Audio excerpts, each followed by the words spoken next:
wa antum muslimun, amma ba'd. Ibu dan bapak sekalian, kita melanjutkan kajian Syarah Al-Arba'in An-Nawawiyah, masih di hadis yang nomor 3 tentang Arkanul Islam, itu rukun-rukun Islam. Dan masih kita membahas rukun Islam yang pertama. Dan ini rukun Islam yang paling pokok, Pak, yang paling wajib untuk dipelajari. Dan kemarin kita sudah menjelaskan tentang makna syahadat la ilaha illallah, rukunnya. Demikian pula kita sebutkan syarat-syarat la ilaha illallah. Adapun pada pagi hari ini kita akan membahas tentang nawaqid, itu pembatal-pembatal la ilaha illallah. Apa saja pembatal-pembatal la ilaha illallah yang harus diwaspadai, Pak, agar tidak batal keislaman kita? Ya. Pembatal yang pertama itu syirik. Dan ini kemarin sudah sempat kita masuk bahwa syirik itu ada dua macam. Ada syirik besar dan ada syirik kecil. Apa bedanya syirik besar dengan syirik kecil, Pak? Syirik besar membatalkan seluruh amal. Kalau syirik kecil hanya membatalkan amal yang terkena syirik itu saja. Yang kedua, syirik besar mengeluarkan pelakunya dari Islam. Sedangkan syirik kecil tidak. Yang ketiga, syirik besar apabila pelakunya mati di atas syirik besar, maka ia kekal dalam neraka. Sedangkan syirik kecil tidak. Ini 3 perbedaan antara syirik besar dengan syirik kecil. Sekarang apa definisi di syirik besar dan apa definisi syirik kecil? Syirik besar, sebagian ulama memberikan definisi yaitu sorfu al-ibadah li ghairillah, memalingkan ibadah kepada selain Allah. Memalingkan ibadah kepada selain Allah, seperti misalnya doa yang harusnya untuk Allah, tapi ia doanya kepada mayat yang udah mati. Tawakal yang harusnya kepada Allah, tapi dia tawakalnya kepada selain Allah, kepada jimat. Sebagian ulama lagi mengatakan syirik besar adalah taswiyatu ghairillah billah. Itu menyamakan selain Allah dengan Allah, Pak. Menyamakan selain Allah dengan siapa? Dengan Allah. Contoh misalnya, menyamakan cinta kita kepada selain Allah seperti kita mencintai Allah. Menyamakan takut kita kepada selain Allah seperti takutnya kita kepada Allah. Dan dua definisi ini benar. Dua-duanya adalah merupakan syirik besar. Itu menyamakan Allah dengan selain Allah Subhanahu wa taala. Adapun syirik kecil, Pak, sebagian ulama menyebutkan bahwa syirik kecil adalah semua yang bisa menjerumuskan kepada syirik besar. Setiap wasilah menuju syirik besar, maka itu masuk dalam syirik kecil. Sebagian lagi mengatakan syirik kecil adalah mengambil sebab yang tidak disyariatkan dalam syariat Islam. Mengambil sebab ya yang tidak disyariatkan dalam Islam. Itu termasuk syirik apa? Kecil. Contoh misalnya, ada orang punya keyakinan bahwa sebab untuk datangnya rezeki ya memasang raja. Ya biar misalnya restorannya biar restorannya laris, laku, ditempellah di situ ya raja, dengan keyakinan bahwa raja ini salah satu sebab datangnya rezeki. Tapi dia yakin yang memberi rezeki siapa? Allah. Dia mengatakan bukan raja ini yang ngasih rezeki, tapi yang ngasih rezeki siapa? Allah. Ini cuma sebab aja. Kita katakan Allah tidak pernah menjadikan itu semua sebagai sebab datangnya rezeki. Allah hanya menyuruh sebab datangnya rezeki, diantaranya mencari nafkah, bisnis dan yang lainnya. Diantaranya takwa, diantaranya istighfar. Tapi tidak pernah Allah menyebutkan bahwa sebab datangnya rezeki itu. Berarti dia sudah mengambil sebab yang tidak pernah disyariatkan oleh Allah Subhanahu wa taala, tidak pula oleh Rasulnya alaihi salatu wassalam. Ya. Maka ini syirik kecil. Namun ketahuilah saudaraku, bahwa syirik kecil itu lebih berat daripada dosa besar. Syirik kecil lebih berat daripada dosa besar, ingat ya. Makanya Abdullah bin Mas'ud mengatakan Aku bersumpah dengan nama Allah dalam keadaan dusta lebih ringan bagiku daripada bersumpah dengan nama selain Allah dalam keadaan jujur. Ya, kata Abdullah bin Mas'ud bahwa bersumpah dengan nama Allah tapi dusta ini lebih ringan daripada bersumpah dengan nama selain Allah tapi jujur. Kenapa? Karena yang pertama dosa besar dan yang kedua termasuk syirik kecil. Syirik kecil akal Islam lebih berat dibandingkan dengan dosa zina, riba, ya, dan yang lainnya daripada dosa-dosa besar. Ya. Ikhwatul Islam, azani Allah wa iyyakum. Nah, yang akan kita bahas ini syirik besar, Pak. Yang itu merupakan pembatal keislaman, Pak. Di mana apabila seseorang mati di atas syirik besar ini, haram masuk neraka. Allah berfirman, "Innahu may yusyrik billah faqad harramallahu 'alaihil jannah." Sesungguhnya siapa yang mempersekutukan Allah, ya, maka Allah haramkan ia masuk ke dalam surga. Bayangkan, gak boleh masuk surga sama sekali, kekal dalam api neraka, ngeri sekali. Ini yang harus betul-betul kita waspadai betul, Pak. Syirik kecil pun juga harus kita waspadai. Tapi syirik besar harus lebih lagi. Kata para ulama, syirik besar banyak macamnya. Namun, yang sering terjadi itu empat kesyirikan. Yang pertama yaitu syirkud doa, syirik dalam doa. Syirik dalam doa. Apa itu? Yaitu da'watu ghairillahi ma'ah, berdoa kepada selain Allah, selain berdoa kepada Allah tapi juga berdoa kepada selain Allah.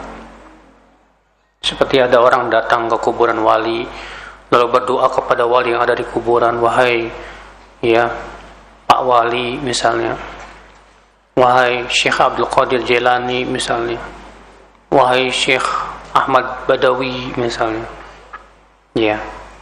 Atau datang ke kuburan Wali Songo lalu berdoa kepada mayat yang ada di kuburan. Maka ini syirik besar. Kenapa? karena dia sudah berdoa kepada selain Allah. Allah berfirman, "Waman adallu mimma yad'u min dunillah." Ini ya. Dalam surat apa itu?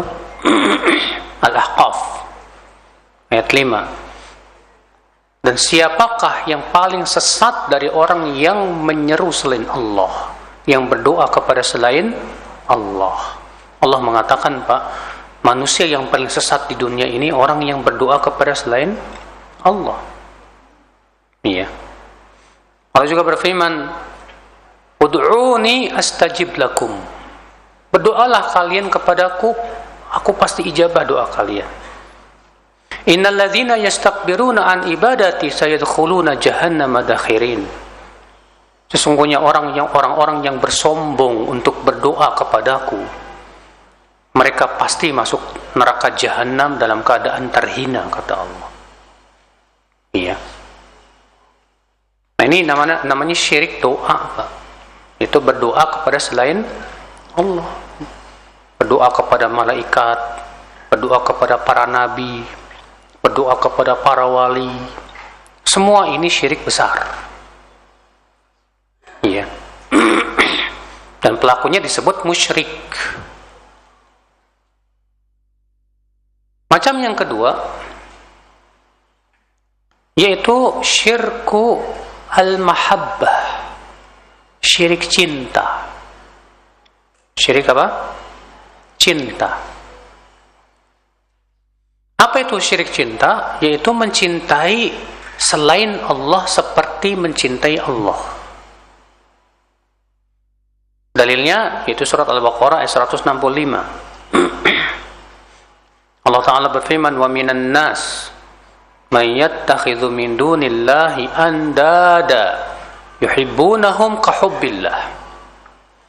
Di antara manusia ada yang mengambil tandingan selain Allah. Mereka mencintai tandingan itu seperti mencintai Allah. Lihat, yuhibbunahum kahubbillah. Mereka mencintai tandingan itu seperti mencintai Allah. Maka siapa yang mencintai sesuatu seperti mencintai Allah, Pak, maka pada waktu itu dia sudah jatuh kepada syirik besar. Bagaimana mencintai Allah? Cinta kepada Allah biasanya, Pak, mengandung pertama apa? Al-khudu, ketundukan dan kepatuhan, disertai dengan pengagungan. Ya. Maka ketika cinta itu disertai dengan itu, Pak, berarti dia sudah mencintai sesuatu itu seperti mencintai Allah. Karena kan cinta itu bertingkat-tingkat, kata Ibnu Qayyim ya.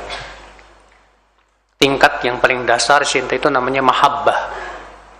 Mahabbah itu cinta, rasa suka. Ketika cintanya semakin kuat, Pak, berubah menjadi sobabah. Ini sangat cinta. Ketika semakin kuat lagi di hati, sampai-sampai selalu ingat si dia, maka ini namanya ishq. Dan pelakunya disebut asyik. Ya, kalau orang Indonesia sebetulnya ngambil dari bahasa apa nih, Pak? Asyik gitu. Dari kata asyik. Asyik itu artinya seseorang ya saking cintanya sampai dia selalu ingat itu, Pak. Ya. Seperti antum, seorang pemuda yang jatuh cintrong sama akhwat, yang selalu ingat ya si dia, makan ingat dia, ini ingat dia, itu namanya ishq. Iya. Nah, kalau ternyata cinta itu disertai dengan apa? Al-khudu' wa tadhallul, penghinaan diri di hadapannya dan pengagungan terhadap yang dicintai, maka ini berubah jadi cinta ibadah. Nah, ini yang masuk dalam kategori syirik. Dan sudah kita sebutkan kemarin, Pak, bahwa syirik cinta ini syirik yang pertama kali muncul di dunia. Pertama kali adanya syirik kapan? Itu di zaman Nabi Nuh. Ya. Kesyirikan apa yang dilakukan oleh kaumnya Nabi Nuh, Pak? Yaitu mencintai para wali, orang-orang soleh. Ya, Allah menyebutkan itu dalam surat Nuh. Allah berfirman, "Wa qalu la tadharunna alihatakum wa la tadharunna waddan wa la suwa'a wa la yaghutha wa ya'uqa wa nasra." Mereka berkata, jangan kalian tinggalkan Tuhan-Tuhan kalian. Jangan kalian tinggalkan Wad, Suwa, Yaghuth, Ya'uq dan Nasr. Siapa ini Wad, Suwa, Yaghuth, Ya'uq dan Nasr? Kata Abdullah bin Abbas, haula'i aqwamun salihun. Mereka ini orang-orang soleh. Waktu hidupnya orang-orang soleh. Falamma matu, ketika 5 orang ini meninggal dunia, orang-orang soleh ini, sawwaru tilka suwar. Mereka pun kemudian menggambarnya, Pak. Digambar. Tadinya bukan untuk diibadahi, bukan, Pak, tapi untuk memberikan motivasi saja. Fa'auha syaitan ilaihim, lalu setan pun memberikan wahyu kepada mereka, ya, supaya membuat patungnya. Dibikinlah patungnya, Pak. Kemudian lama-lama setan pun kemudian mewahyukan agar disembah. Terjadinya apa? Penyembahan. Lihat, ya. Ternyata syirik yang pertama kali muncul di muka bumi ini akibat berlebihan dalam mencintai orang saleh. Sekarang saya mau tanya, Pak, mencintai orang saleh wajib tidak, Pak? Wajib. Mencintai orang soleh, perkara yang diperintahkan oleh agama, betul, sahih. Tapi masalahnya ini kadarnya sudah berlebihan, masalahnya, Pak. Sampai akhirnya jatuh kepada kesyirikan. Na'udzubillah, nasallallahu salamata wal afiyah. Sama halnya dengan orang-orang musyrikin Quraisy. Lata, siapa Lata itu, Pak? Sebagaimana sudah kita bahas kemarin. Lata itu tadinya orang soleh, Pak. Lata itu dari kata lata yaluttu, artinya mengadon tepung, dibakar, jadilah sawik namanya, Pak. Kemudian diberikan makanan kepada para jemaah haji. Nah, ketika Lata meninggal dunia, dibangunlah patung di atas kuburannya, Pak. Dan mereka yakin yang menciptakan langit dan bumi itu Allah, bukan Lata, bukan. Ketika ditanya, kenapa kalian menyembah Lata? Apa kata mereka? Kami tidak beribadah kepada mereka kecuali agar mereka mendekatkan diri kami kepada Allah sedekat-dekatnya. Oh, ini rupanya, Pak, yang diinginkan oleh orang-orang musyrikin Quraisy di zaman Rasulullah sallallahu alaihi wasallam. Iya. Ini namanya syirkul mahabbah, syirik cinta. Maka hati-hati ya. Masalahnya kita ini pasti mencintai sesuatu itu pasti, Pak. Allah sudah fitrahkan kita untuk mencintai seseorang. Ya, terkadang mencintai karena kecantikannya, karena ya kekayaannya, ya, karena kesolehan dan ketakwaannya, itu yang paling baik. Tapi hati-hati ketika antum mencintai seorang ustadz, jangan gulu. Antum mencintai seorang wali, orang yang soleh, jangan gulu. Jangan sampai derajat kepada kesyirikan. Ya. Kemudian yang ketiga, saudaraku sekalian, yaitu syirkut ta'ah, syirik taat. Apa itu syirik taat, Pak? Itu meyakini bahwa ada selain Allah yang berhak untuk ditaati dalam menghalalkan yang haram dan mengharamkan yang halal. Apa itu syirik taat? Itu meyakini ada selain Allah yang berhak ditaati dalam mengharamkan yang Allah halalkan atau menghalalkan yang Allah haramkan. Misal, kalau ada orang punya keyakinan bahwa wali fulan punya hak untuk menghalalkan yang Allah haramkan, Misalnya Allah mengharamkan babi. Terus ada seorang wali mengatakan babi halal, nggak apa-apa. Ya. Terus kita punya keyakinan, oh si fulan ini punya hak untuk menghalalkan yang Allah haramkan. Maka Pak, orang ini murtad dari agama Islam. Dia jatuh kepada syirik apa? Taat. Tapi kalau kita menaati pemimpin karena takut aja Pak. Misal antum bekerja di sebuah perusahaan. Terus perusahaan memberikan sebuah peraturan yang ternyata aturannya bertabrakan dengan syariat. Nah, antum menaati aturan tersebut karena takut dipecat.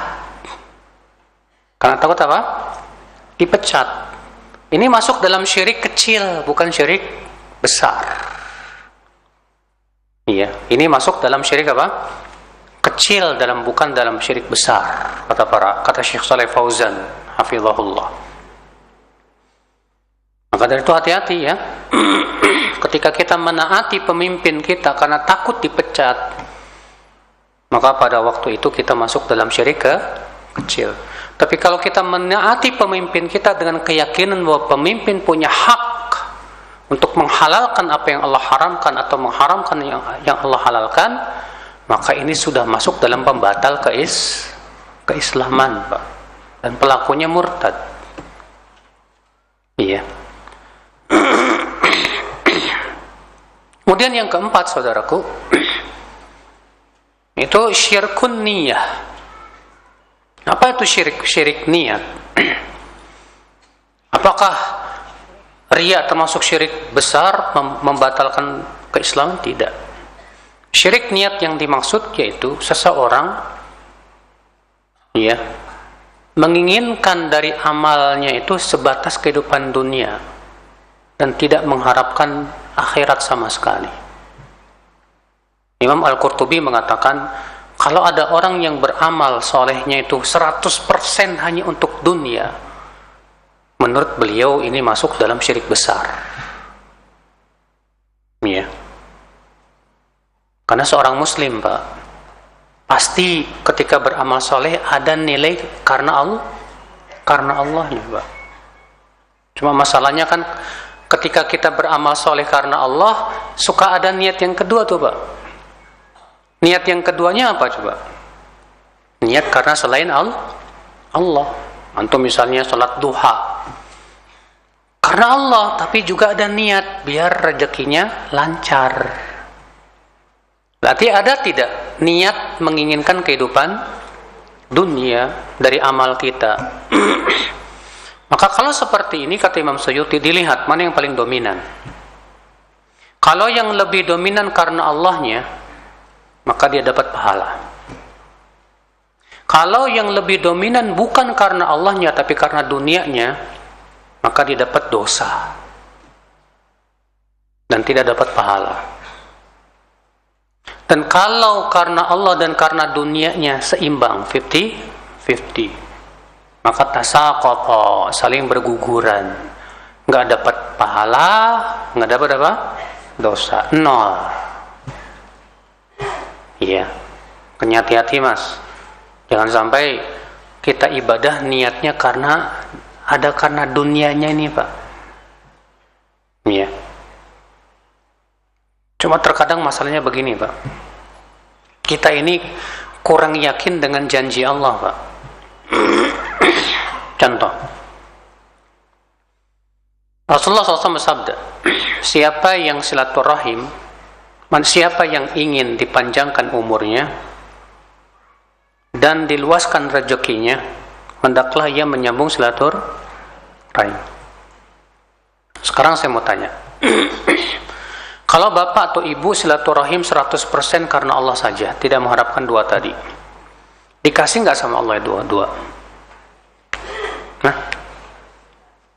kan kata Rasulullah, siapa yang ingin dipanjangkan umurnya dan diluaskan rezekinya, hendaklah menyambung silaturahim. Nah, sekarang bapak silaturahimnya 100% karena Allah saja, tidak mengharapkan dua tadi, dikasih nggak dua itu? Dikasih kan, otomatis kan?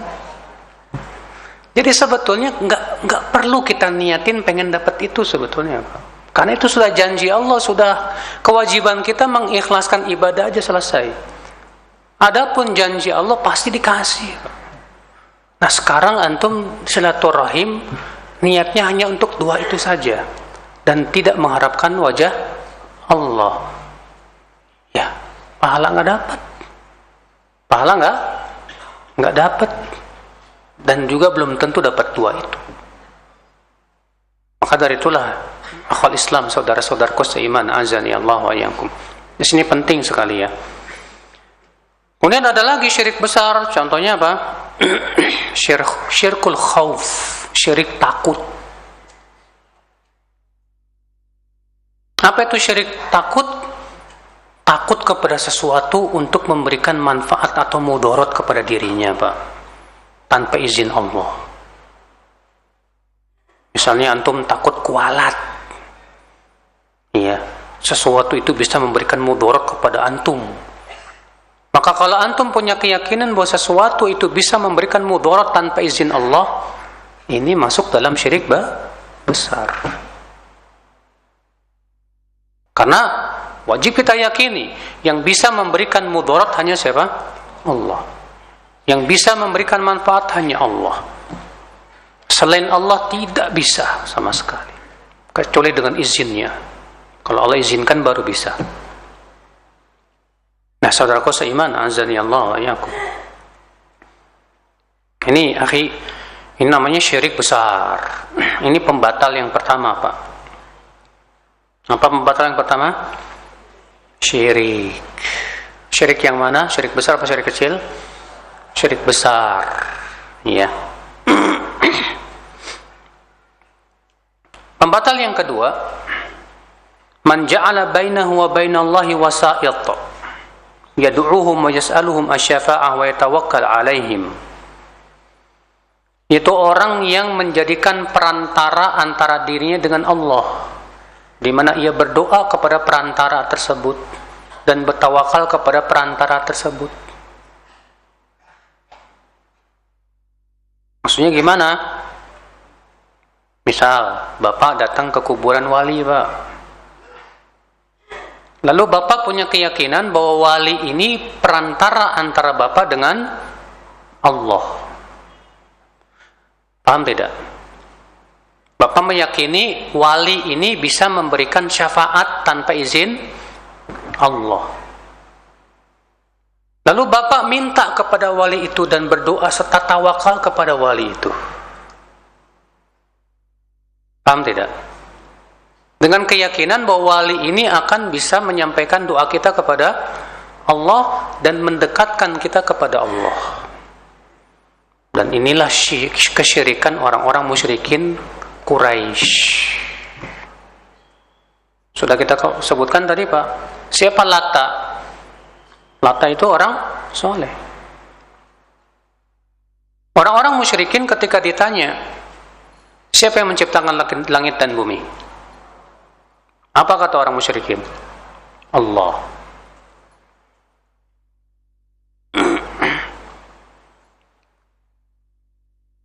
Iya. Allah berfirman dalam surat Luqman ayat 25, "Wala in sa'altahum man khalaqas samawati wal ard la yaqulunna Allah." Kalau kamu bertanya kepada mereka orang-orang musyrikin itu, siapa yang menciptakan langit dan bumi? Mereka jawab siapa? Allah. Tuh lihat. Anehnya mereka punya keyakinan Lata itu tidak menciptakan langit dan bumi.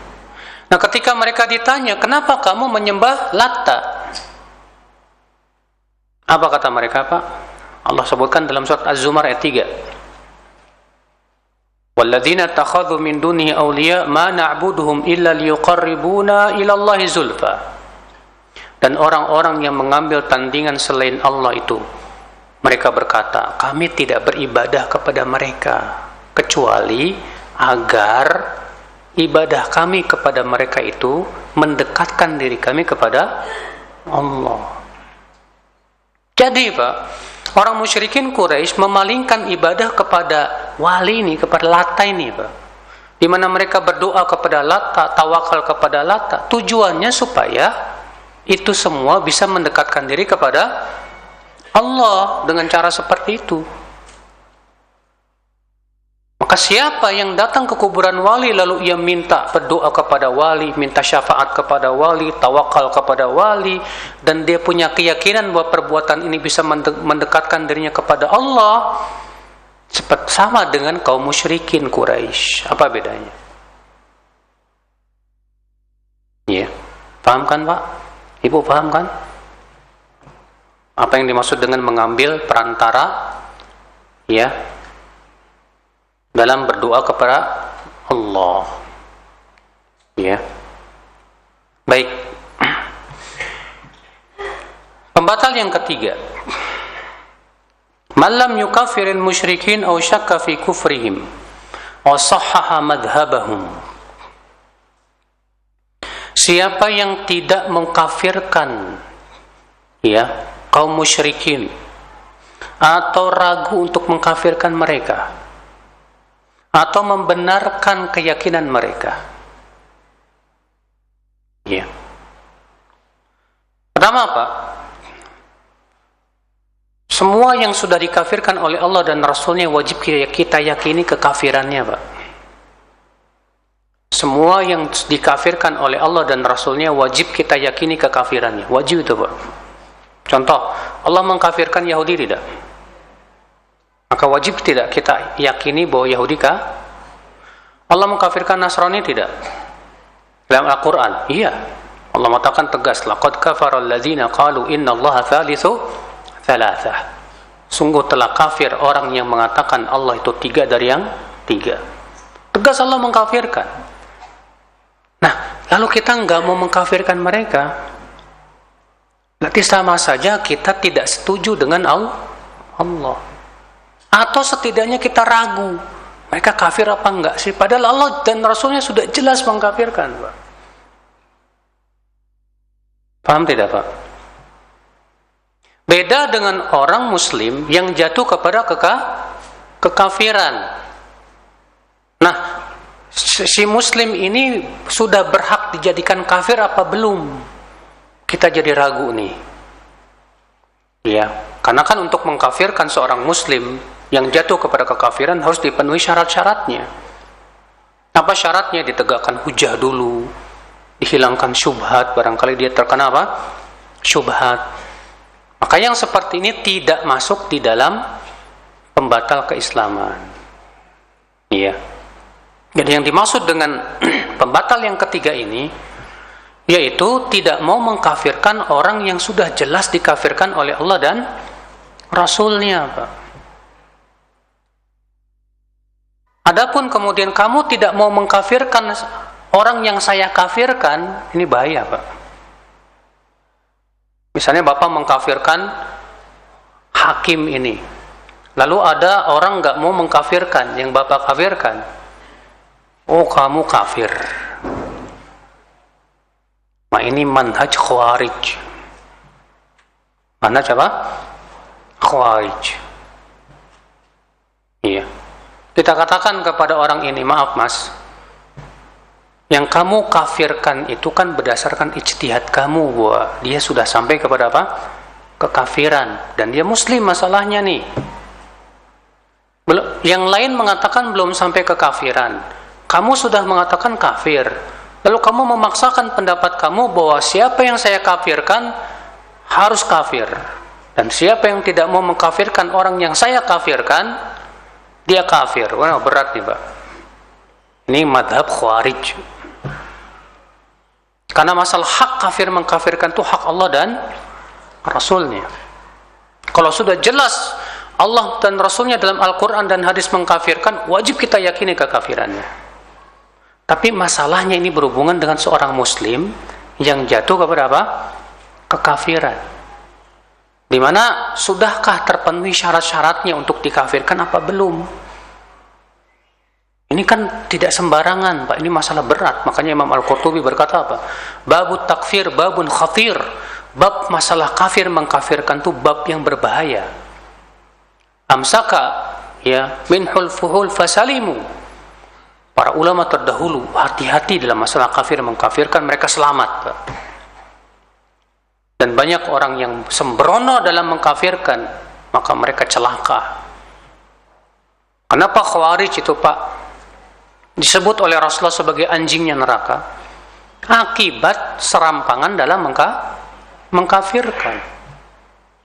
Iya. Karena masalah mengkafirkan seorang muslim itu konsekuensinya berat Pak. Makanya akal Islam, ya, masalah mengkafirkan seorang muslim dari Islam ini, ya, ini masalah yang banyak terjadi khilaf para ulama. Contoh misalnya, kalau ada muslim yang jatuh kepada syirik besar dan dia tidak tahu itu syirik besar, apakah ini sudah kafir apa belum? Khilaf para ulama. Sebagian mengatakan musyrik kafir dengan alasan tidak ada uzur dalam kejahilan dalam masalah syirik besar. Sebagian lagi ulama mengatakan belum kafir karena dia bodoh, nggak paham. Iya. Nah, kemudian para penuntut ilmu saling ribut juga gara-gara ini Pak. Saling tahdzir, saling nyerang, saling ini. Padahal ulama aja nggak sampai seperti itu gitu. Memang biasanya begitu Pak. Murid itu lebih kejam daripada ulamanya. Iya.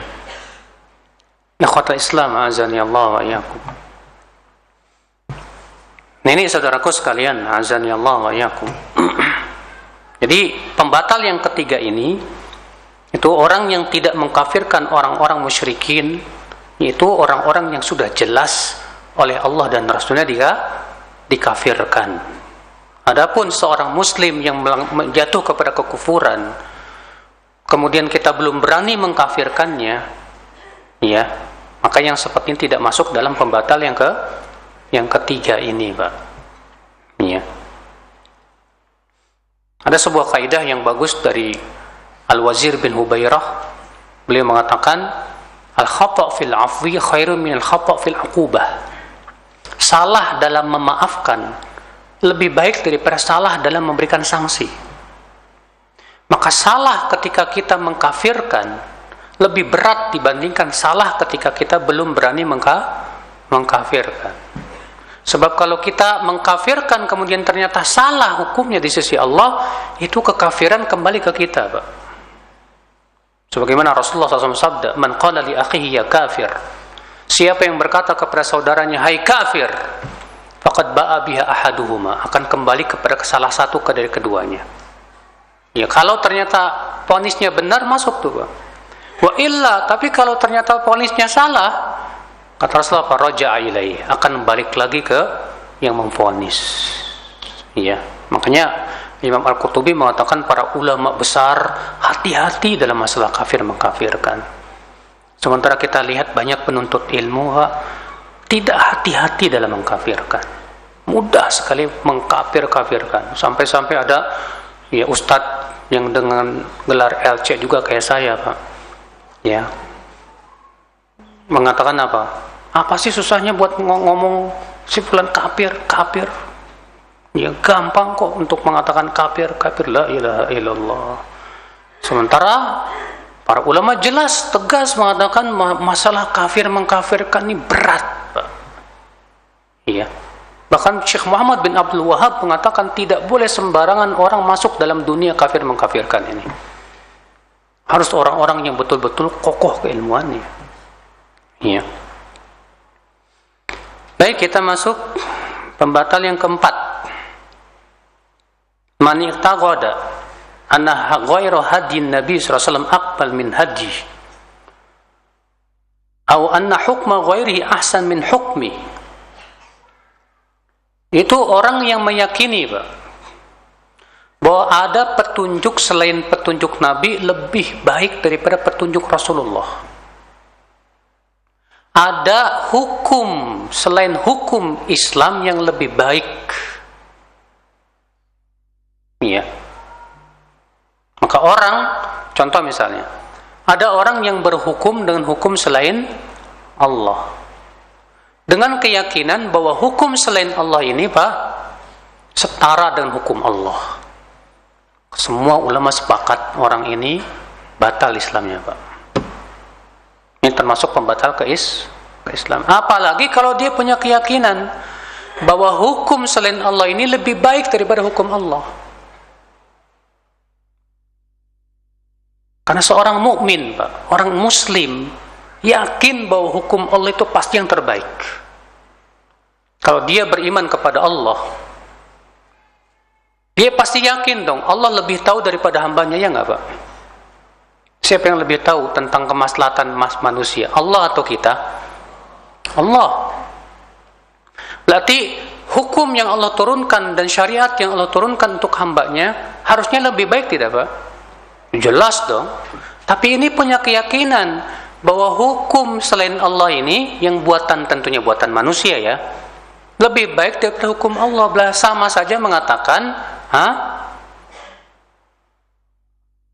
orang ini lebih berilmu dari Allah, orang ini lebih tahu dari Allah.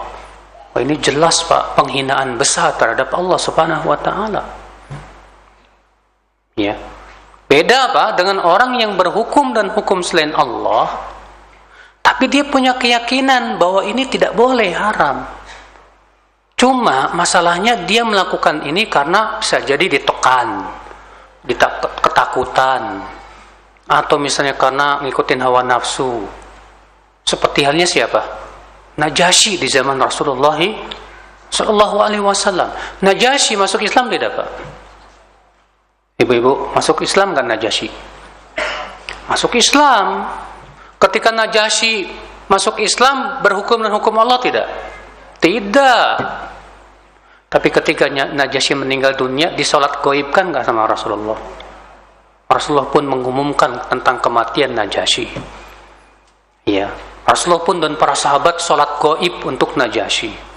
Dan ini bantahan terhadap orang Khawarij, Pak, yang mengatakan bahwa orang yang berhukum dan hukum selain Allah kafir secara mutlak. Ya. Adapun Ahlussunnah memberikan perincian siapa yang kafir, siapa yang belum. Ya. Makanya Ibnu Abbas ketika menafsirkan firman Allah, "Wa man lam yahkum bima anzalallah fa ulaika humul kafirun." Siapa yang berhukum dan hukum selain Allah, maka dia kafir. Apa kata Ibnu Abbas ketika menafsirkan ayat ini, Pak? Laisal kufru huna kama yafhamun. Kafir yang dimaksud dalam ayat ini bukan seperti yang dipahami oleh orang Khawarij itu. Wa innamal kufru alladzi la yanqulu 'anil millah. Tapi kafir yang dimaksud dalam ayat ini, kata Ibnu Abbas, kafir yang tidak mengeluarkan pelakunya dari Islam. Kufrun duna kufrin. Ini kafir di bawah kekafiran. Artinya kafir kecil. Kenapa? Kalau kita perhatikan secara seksama, Pak, ya, orang yang berbuat maksiat pun sebetulnya sudah berhukum kepada selain hukum Allah. Orangnya makan riba, saya mau tanya, makan riba ini hukum Allah bukan? Bukan. Makan riba bukan hukum Allah, itu hukum setan. Allah haramkan nggak tidak makan riba? Allah haramkan makan riba, Pak. Berarti orang yang makan riba sudah berhukum dan hukum selain Allah. Makanya, Pak, itulah sebabnya orang Khawarij di zaman dahulu mengkafirkan pelaku dosa besar. Menurut orang Khawarij, pemakan riba, pezina, semua sudah berhukum dan hukum selain Allah. Sedangkan Allah mengatakan siapa yang tidak berhukum dan hukum Allah, siapa yang tidak berhukum dan hukum Allah, maka dia kafir. Berarti apa? Berarti pelaku dosa besar kafir semuanya itu. Halal darahnya. Iya. Nah ini saudaraku sekalian, azani Allah wa iyyakum. Bahkan kalau antum lihat, orang yang berbuat bid'ah pun sebetulnya sudah berhukum kepada hukum selain Allah. Sudah membuat syariat sesuatu yang tidak diizinkan oleh Allah. Iya. Tapi apakah para ulama mengkafirkan ahli bid'ah, Pak? Tidak. Makanya hati-hati, masalah kafir mengkafirkan ini berat, Pak, ya. Jangan sampai kita bermudah-mudahan dalam masalah apa? Ya kafir-kafirin itu, Pak. Baik, kita lanjutkan. Pembatal yang kelima. Man abghadha syai'an mimma ja'a bihi Rasul. orang yang membenci ajaran Rasulullah.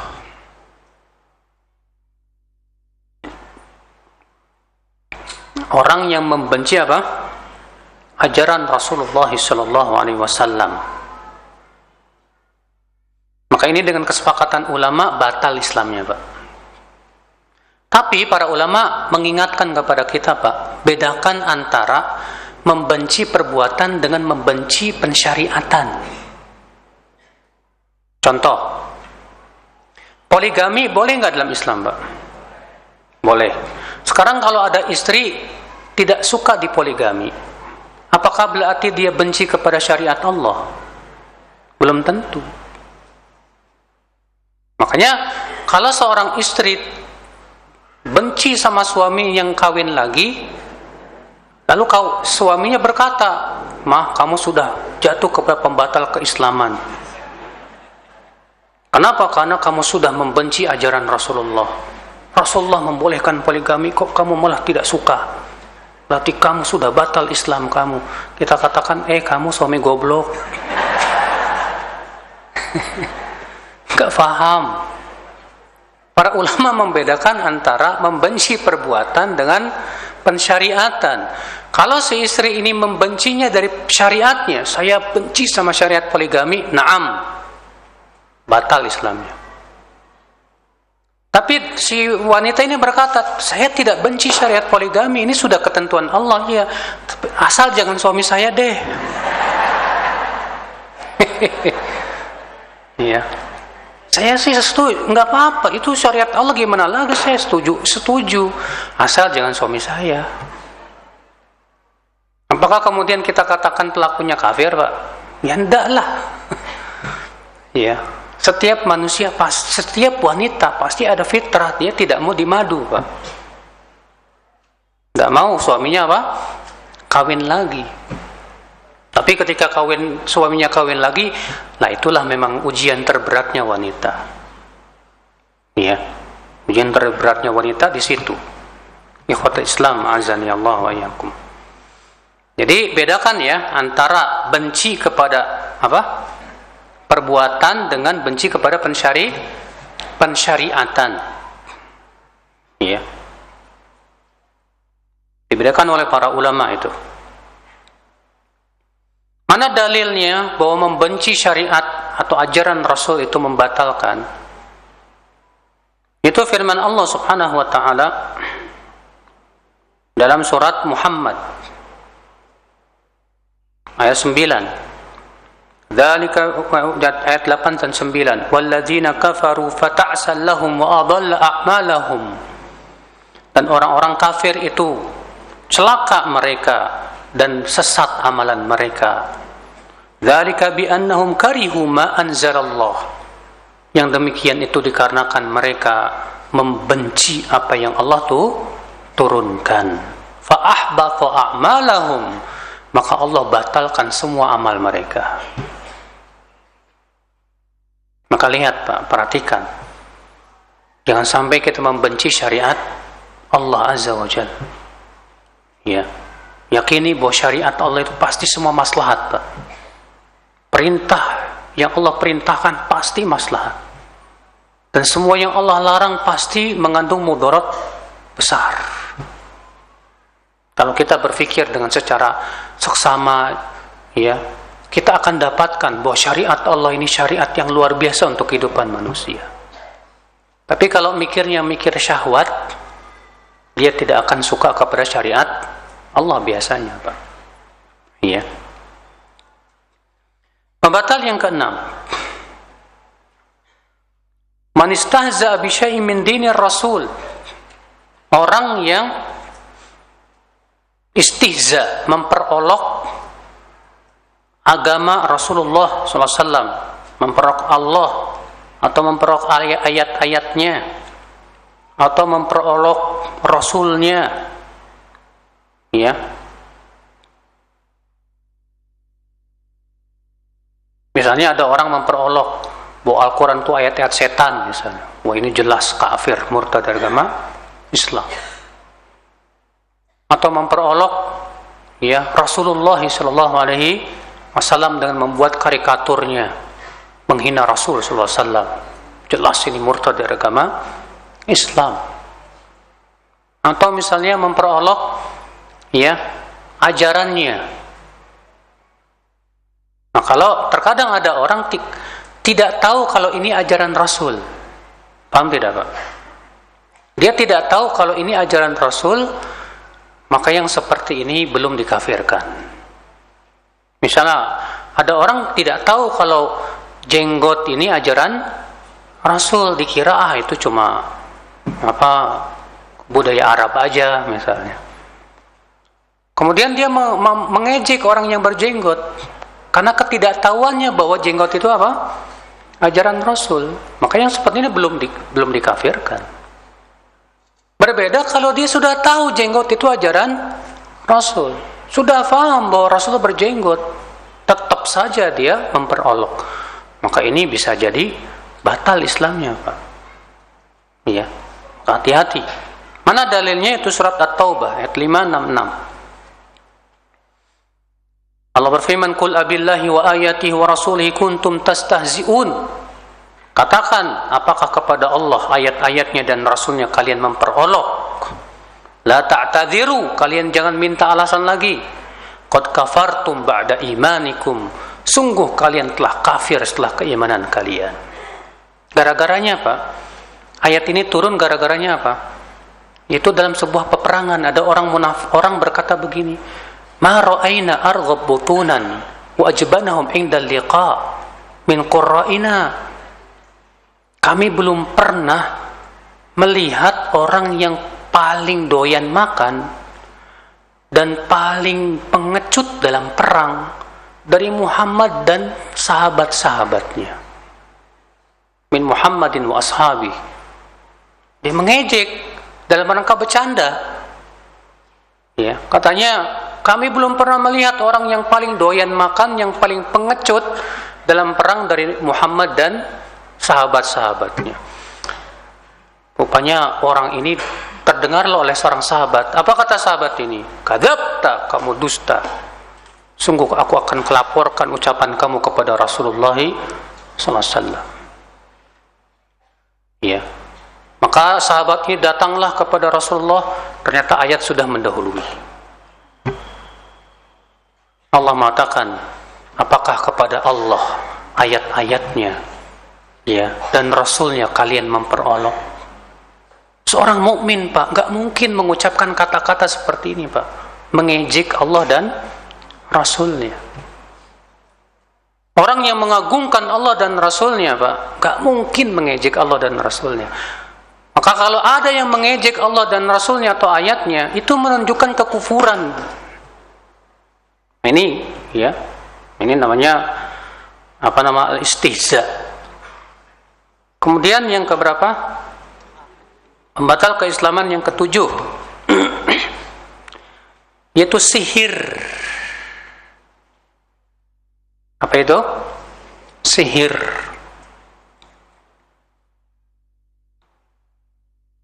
Dan sebagian ulama seperti Imam Syafi'i membagi sihir ada dua macam. Ada sihir yang sudah sampai kepada derajat pembatal keislaman, dan ada jenis sihir yang belum. Adapun yang sudah sampai yaitu kalau disertai taqarrub kepada jin. Disertai dengan apa? Taqarrub. Ibadah kepada jin seperti apa? Menyembelih ayam putih atau ayam hitam, atau berkorban pakai telur. Pokoknya yang namanya jin pasti minta supaya orang itu berkorban, Pak. Maka kalau dia sudah berkorban dan taqarrub kepada jin, murtad ya, karena itu masuk syirik besar. Tapi kalau belum sampai derajatnya sampai situ, dia tidak ada nilai taqarrubnya kepada jin. Contoh apa, Pak? Dulu saya waktu kecil itu main jelangkungan, Pak. Iya, jadi pakai duit. Kemudian ada tulisan di situ A, B, C, D, E, F, G sampai Z. Di atas ada tulisan, ada bundaran no yes. Nanti kita bilang jelangkung di sini ada acara nih. Ya, kalau lo datang bilang yes, kalau enggak apa-apa. Itu tiba-tiba gerak sendiri, Pak. Apa logam itu? Gerak sendiri. Dan saya waktu itu nggak tahu ya main. Lalu gerak. Yes, udah datang nih si jelangkung katanya. Iya. Nah ini bahaya Pak. Ini terkadang bisa jatuh kepada syirik besar kalau disertai dengan takarrub. Karena kenapa si jelangkung kalau udah datang minta dibalikin. Dan dia suka minta harus nyembelih ayam. Kamu bisa mengembalikan saya asal kamu nyembelih ayam. Kalau sudah sampai derajat itu ini musyrik. Ini jelas ya bisa mengeluarkan pelakunya dari Islam. Hati-hati itu Pak. Karena yang namanya setan akan berusaha membuat kita apa? Kafir kepada Allah Subhanahu wa taala. Iya. Dan para dukun rata-rata mereka pasti takarub kepada jin itu, Pak. Iya. Para dukun rata-rata takarub kepada jin. Bahkan semakin mereka kafir semakin tinggi ya ilmu kadikjayaannya itu, Pak. Sampai di antara dukun itu ada yang menulis Al-Qur'an dengan darah haid. Ada dukun juga yang menjadikan Al-Qur'an sebagai alas kaki ketika buang air. Demi untuk bisa mendapatkan sihir yang paling ampuh. Semakin kafir semakin tinggi sihirnya itu. Ngeri. Ya. Mana dalilnya bahwa sihir itu membatalkan keislaman? Itu surat Al-Baqarah ayat 102. Allah mengatakan, "Wattaba'u ma tatlu syayatinu 'ala mulki Sulaiman wa ma kafara Sulaiman walakinna syayatina kafaru yu'allimuna an-nasa as-sihr wa ma unzila 'ala al-malakaini bi Babil Harut wa Marut wa ma yu'allimani min ahadin hatta yaqula innama nahnu fitnah fala takfur fayata'allamuna minhuma ma yufarriquna bihi bainal mar'i wa zawjihi wa ma hum bidarrina bihi illa min ahadin illa bi idznillah wa yata'allamuna ma yadhurruhum wa la yanfa'uhum." Mereka mengikuti apa yang dibacakan oleh setan di kerajaan Sulaiman. Padahal Sulaiman tidak kafir, tapi setan-setanlah yang kafir. Merekalah yang mengajarkan manusia sihir. Dan apa yang diturunkan kepada dua malaikat di negeri Babil, itu malaikat Harut dan Marut. Dan tidaklah Harut dan Marut mengajarkan seorang pun sihir. Sampai keduanya berkata, "Kami ini hanyalah ujian buat kalian. Kamu jangan kafir." Maka mereka pun kemudian tetap belajar dari keduanya yang bisa memisahkan antara suami dan istri. Padahal mereka tidak bisa memberikan mudarat kepada seorang pun kecuali dengan izin Allah. Ya. Lihat di situ. Harut dan Marut mengatakan apa? Kami ini ujian buat kamu. Jangan kamu kafir.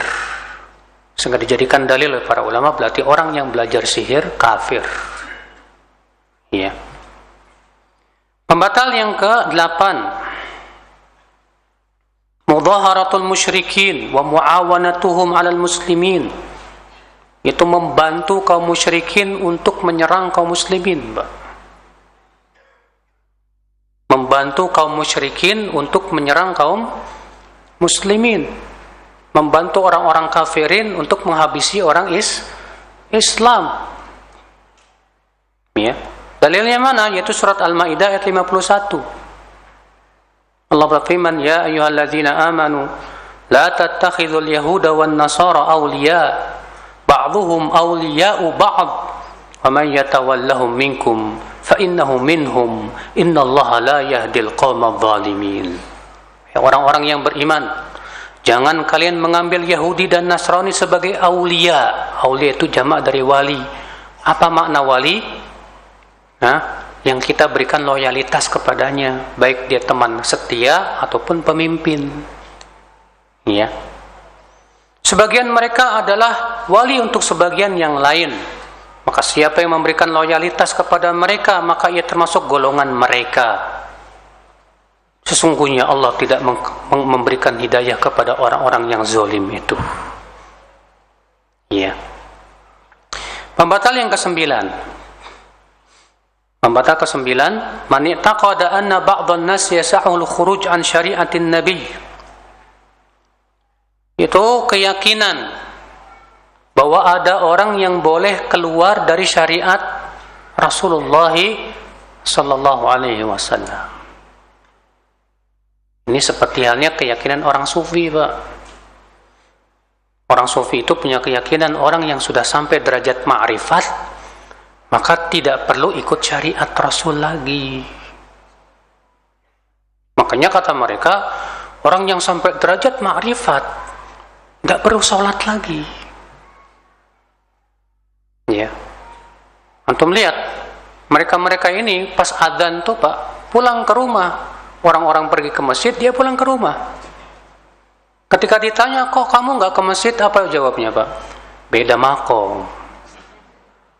Kamu itu masih tingkatan syariat. Saya sudah ma'rifat. Saya sholatnya di Mekah. Jam berapa berangkat? Iya.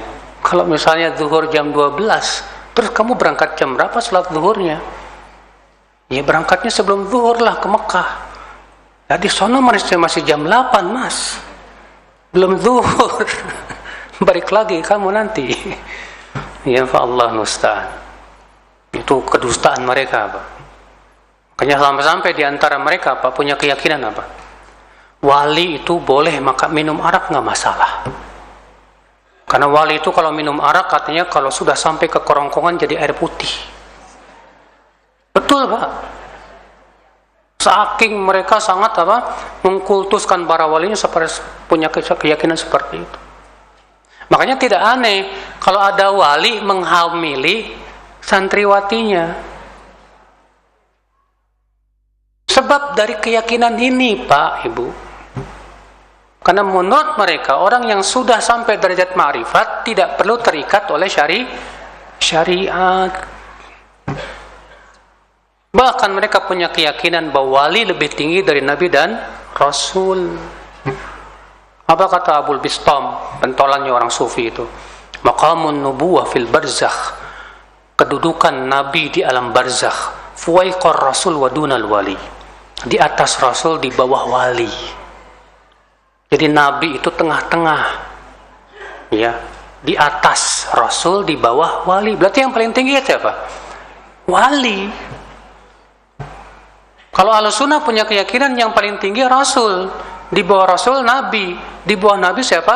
Baru wali. Dan kewajiban wali ngikutin syariat Rasul. Kalau mereka enggak, mereka mengatakan wali yang paling tinggi. Dan mereka cari-cari alasan. Buktinya Khidir nggak ikut syariat Nabi Musa. Khidir kan wali. Maka Ahlussunnah menjawab, pertama, yang sahih Khidir itu adalah Nabi, bukan wali. Kenapa? Karena Khidir diberikan wahyu oleh Allah. Yang kedua, Khidir bukan Banu Israel. Sedangkan para Nabi sebelum Rasulullah hanya diutus untuk kaumnya saja. Dan tidak diutus kepada selain Banu Israel. Ya. Nah, mereka punya keyakinan sampai punya keyakinan Pak bahwa Khidir sampai detik ini masih ada, Pak. Pernah dengar nggak keyakinan itu? Sampai ada kiai punya mengklaim bahwa dia bertemu Khidir dan yang lainnya. Kita katakan, apa sih cirinya Khidir? Ada nggak dari Allah dan Rasulnya keterangan bahwa Khidir itu cirinya begini, gini? Nggak ada. Yang kedua, Khidir pendapat yang sahih kata Ibnu Hajar sudah meninggal dunia. Sebab kalaulah Khidir masih hidup, dia harus menjadi pengikut Rasulullah sallallahu alaihi wasallam. Kalau Rasulullah bersabda tentang Nabi Musa apa? Lau kana Musa hayyan ma wasi'ahu illa tibai. Kalau Musa masih hidup saat ini kata Rasulullah, dia harus jadi pengikutku. Demikian pula Khidir harus menjadi pengikut Rasulullah.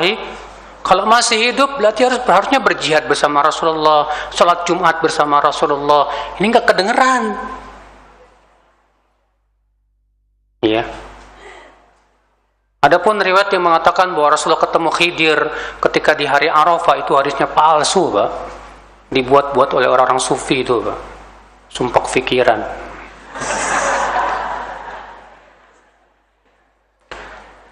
Baik, Bapak sekalian. Sekarang pembatal yang ke-10.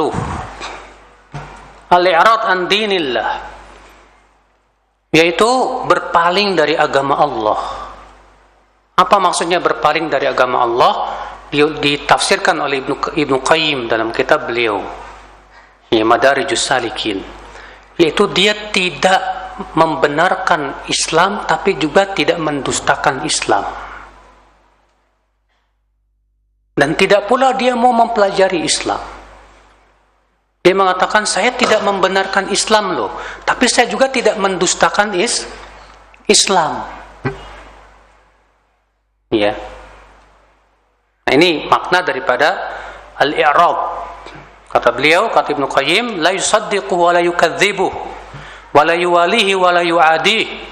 Tidak membenarkan Rasul, tidak pula mendustakan Rasul, tidak pula memberikan loyalitas kepada Rasul, tidak pula memusuhi Rasul.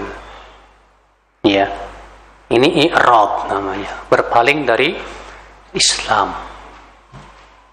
Ya. Nah, ini 10 pembatal keislaman. Ya, sebetulnya masih ada yang lainnya, tapi biasanya 10 ini yang sering kali seseorang jatuh kepadanya, wallahu alam. Maka waspadalah saudaraku dari pembatal keislaman ini. Ya, jangan sampai kita termasuk orang yang ternyata rugi di sisi Allah karena kita sudah melakukan pembatal keislaman. Wallahu alam. Saya kira cukup sampai di sini. Barangkali ada yang mau bertanya, silakan. Apakah saya termasuk syirik menyamakan Nabi Isa bin Maryam seperti dulu saya di agama Katolik? Dan alhamdulillah saya sudah masuk Islam. Kalau Bapak beriman kepada Nabi Isa bahwa beliau sebagai Nabi dan Rasul, wajib, Pak. Umat Islam, Pak, semuanya mencintai Nabi Isa, mencintai Yesus. Siapa yang memperolok Nabi Isa dan menjelek-jelekkan Nabi Isa, semua umat Islam sepakat dia kafir, murtad dari agama Islam. Kenapa? Karena Allah Subhanahu wa taala mewajibkan kita untuk menghormati semua nabi dan rasul. Ya. Maka mengejek salah satu nabi berarti sudah mengejek siapa? Yang mengutus nabi tersebut. Nah, maka kalau Bapak punya keyakinan Nabi Isa itu adalah Nabi, bukan anak Allah dan bukan Tuhan, maka itu jelas bukan syirik.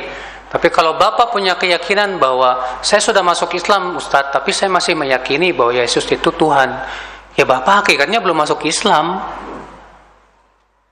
Ya, karena Islam meyakini Yesus bukan Tuhan. Yesus itu hamba dan Nabi, hamba Allah dan Rasulnya. Apakah buku dasar-dasar ilmu hadis yang bagus? Buku ini Nukhbatul Fikar, yang ditulis oleh Al-Hafidh Ibnu Hajar Al-Asqalani. Namun Pak, untuk belajar ilmu hadis lebih baik Bapak berguru. Sebab kalau Bapak otodidak akan lebih banyak tidak pahamnya. Kenapa? Karena ilmu hadis ini butuh kepada pemahaman yang kuat, Pak. Laki-laki agama Katolik menikah dengan wanita muslimah tidak sah dalam Islam, Pak. Dan statusnya zina. Allah hanya mengizinkan laki-laki muslim menikah dengan wanita Katolik ataupun ahli kitab. Tapi untuk wanita muslimah tidak diizinkan untuk menikah dengan selain muslim. Allah tegaskan itu dalam surat Al-Mumtahanah. Allah mengatakan lahunna hillul lahum wa lahum yahilluna lahun. Bagaimana hukumnya muslim yang mengamalkan pola makan vegetarian karena menganggap manusia melakukan penyiksaan kepada binatang? Kalau dia punya keyakinan bahwa syariat Allah yang menghalalkan binatang ini gak benar dan tidak sesuai dengan zaman, maka keyakinan ini yang bisa mengeluarkan pelakunya dari Islam. Tapi kalau dia sebatas vegetarian dalam artian dia memang senangnya sayur-sayur, nggak suka daging, sebatas itu saja, ya mubah-mubah saja, silahkan. Adapun kemudian mengharamkan apa yang Allah halalkan, maka ini bisa membatalkan keislaman. Kamu yakin bahwa makan daging kambing, ayam, sapi haram bagi saya? Ya, karena bagi saya, menurut saya itu penyiksaan. Kita katakan Anda sudah mengharamkan apa yang Allah halalkan. Allah halalkan kok makan kambing dan yang lain selama disembelih dengan menyebut nama Allah. Ada apa kemudian kamu membuat syariat yang tidak pernah Allah turunkan? Membuat aturan sendiri? Yang menciptakan kambing siapa? Kamu atau Allah? Yang menciptakan ayam, sapi, kamu apa Allah? Bukan kamu kan? Kalau kamu yang menciptakan sih nggak masalah, kamu terserah. Masalahnya Allah yang menciptakan, ya terserah Allah dong. Allah yang menciptakan kambing, Allah pun halalkan buat kita. Alhamdulillah, sebagai kenikmatan buat manusia. Dan ternyata dalam daging kambing banyak manfaat-manfaat untuk kehidupan manusia. Memang betul kelihatannya menyiksa hewan, tapi karena kaidah Islam, Pak, kalau bertemu antara manfaat yang besar dengan mudarat yang kecil, maka manfaat yang besar tetap dibolehkan.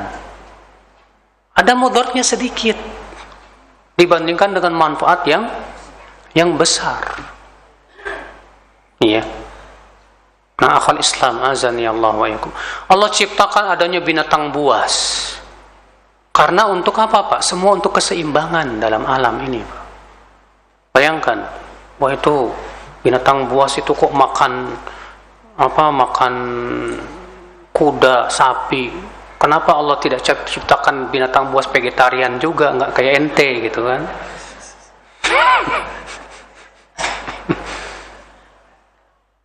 Saya jika bepergian atau berada di rumah teman, ketika berwudu saat bagian mengusap kepala, saya hanya mengusap jilbab.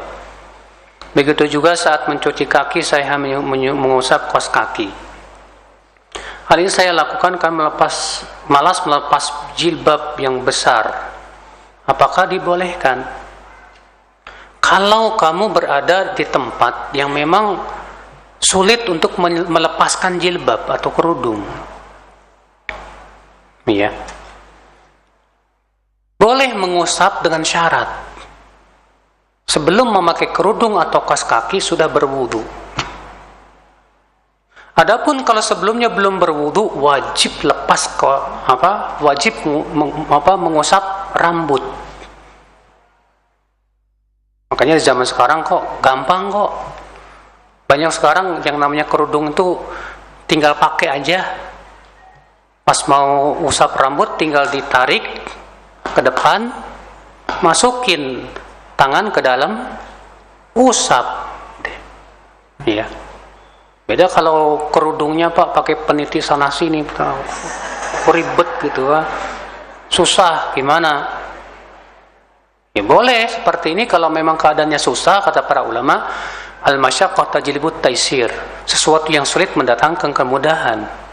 Tapi sekarang rata-rata ibu-ibu pakai kerudungnya yang otomatis langsung pakai, ya nggak, Bu? Iya. Gampang kok. Tinggal tarik aja ke depan. Kemudian masukkan dari dalam. Iya, bisa gampang. Cuma masalahnya malas ini bahaya nih. Kalau sudah malas, ya, padahal itu diwajibkan oleh Allah dan Rasulnya, bahaya yo. Bisa-bisa sholat kamu tidak sah loh. Iya. Perihal syirik ini, ketika adik saya sakit disuruh orang pakai cincin dan gelang emas sebagai pelindung. Waduh, ini syirik, Pak. Cincin gelang emas tidak bisa melindungi sama sekali. tidak bisa menolak mudarat. Ya. Ini jelas syirik karena mengambil sebab sesuatu yang tidak pernah disyariatkan oleh Allah dan Rasulnya. Yang disuruh oleh Allah dan Rasulnya kalau sakit itu berobat. Berobatnya kepada siapa? Kepada tabib, kepada dokter yang ahli, bukan ke dukun. Ya. Adik saya cuma ngikutin saja orang tua itu, orang tua ustadz. Inilah. Ya, banyak orang yang jatuh kepada syirik itu gara-gara ikut-ikutan, Mas. Taklid. Akhirnya dia jatuh kepada apa? Syirik. Makanya orang-orang musyrikin Quraisy juga mereka berbuat syirik juga ikut-ikutan tuh. Padahal sudah Allah turunkan syariatnya, sudah diberitahu sama Rasul bahwa itu termasuk syirik, tidak boleh. Tapi mereka lebih ngikutin agama nenek moyang. Ya. Cara taubatnya gimana?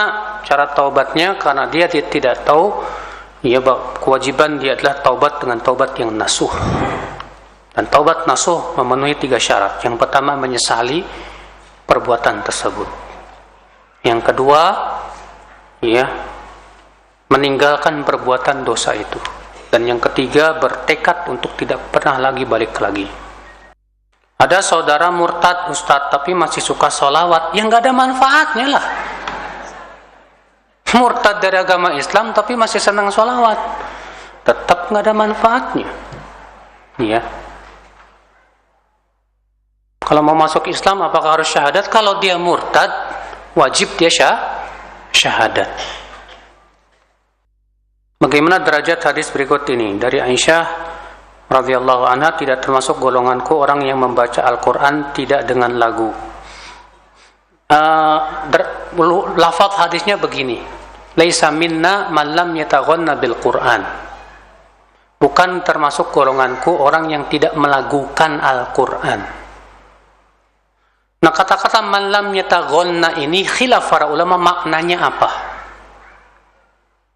Kebanyakan ulama menafsirkan hadis ini man lam yataghanna artinya man lam yastaghni.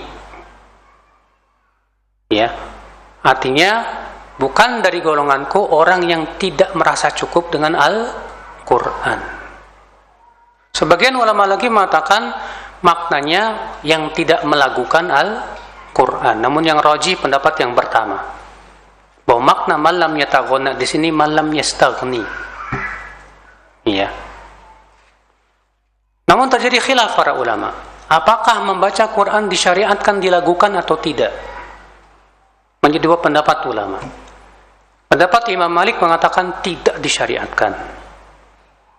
Sedangkan jumhur mengatakan apa? Disyariatkan. Berdasarkan hadis-hadis yang banyak.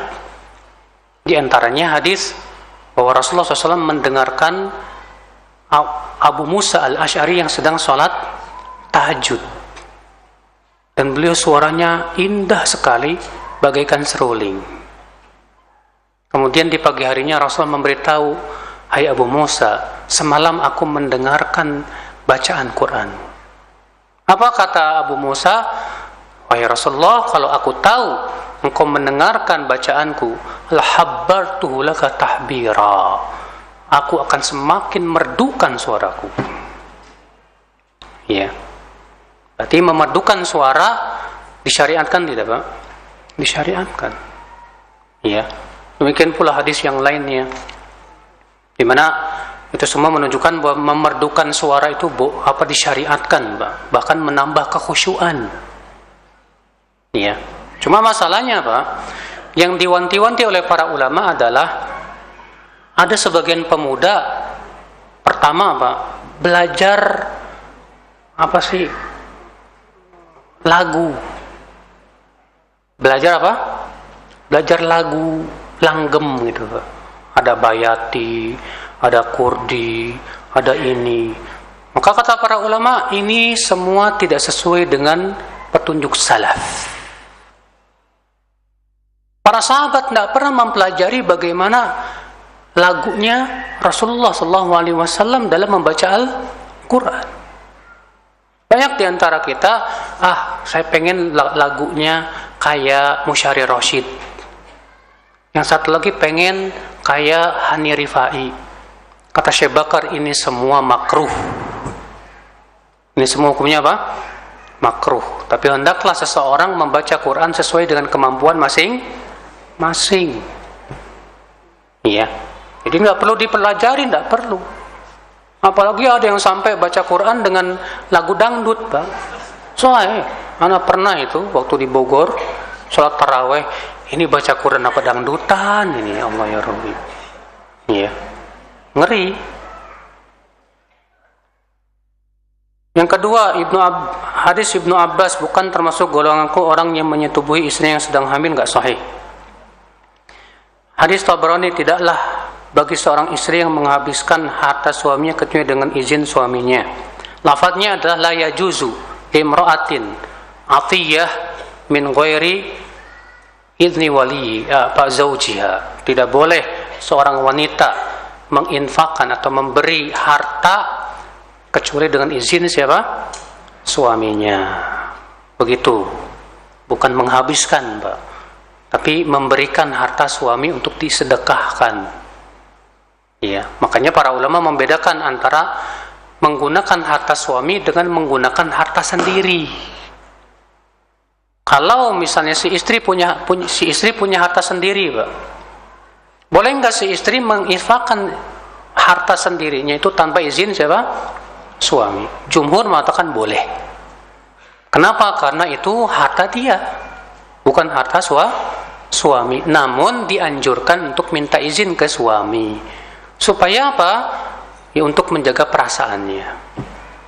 Ya, untuk menghormati dirinya. Apalagi kalau suaminya koret, Pak. Maka yang seperti ini istri tidak perlu izin suami. Beda dengan menginfakkan harta suami, maka harus izin siapa? Suami. Apa hukumnya haji furoda? Nggak tahu saya. Coba tanya Ustaz Erwandi, Pak. Saya belum pernah mempelajari itu. Tapi saya pribadi, Pak, memandang ini kok kayak mengambil kesempatan dalam kesempitan, Pak. Saya pernah ditawarkan haji furoda. Saya tanya, boleh saya tahu keuntungan buat saya berapa? Saya pengen tahu aja. Buat uang saku Ustadz selama haji 50 juta, dia per orang dapat $750. Anak bilang, aduh, fitrah anak kok menolak ya? Orang kan pengen haji, Mas. Harusnya kita memberikan kemudahan dong. Kalau misalnya haji furoda itu boleh ya. Jangan mengambil keuntungan sebesar-besarnya hanya karena menggunakan kesempatan, karena orang menunggu haji lama banget. Akhirnya sampai berapa, Pak? $25.000. Berapa itu? 300 juta.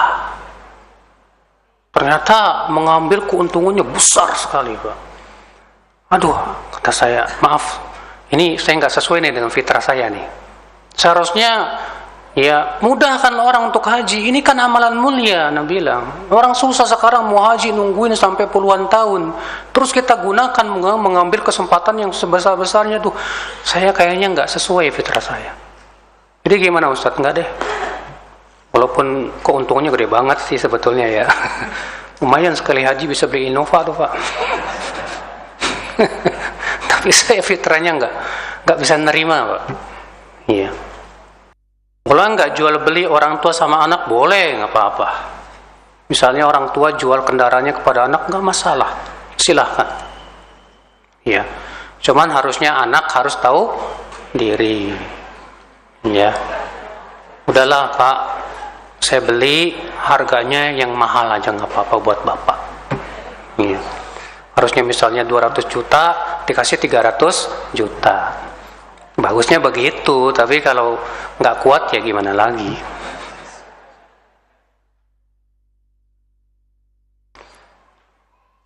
Untuk orang yang sekarang banyak mengolok-olok syariat karena terkena syubhat, Ustadz. Misalnya tidak meyakini musik haram. Ya.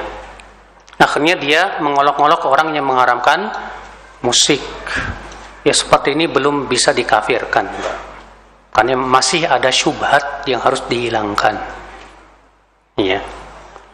Demikian, semoga yang sampaikan bermanfaat. Mohon maaf bila ada kata-kata yang tak berkenan di hati. Yang benar semuanya dari Allah, dan yang salah karena kekurangan ilmu saya. Wabillahi taufik. Assalamualaikum warahmatullahi wabarakatuh.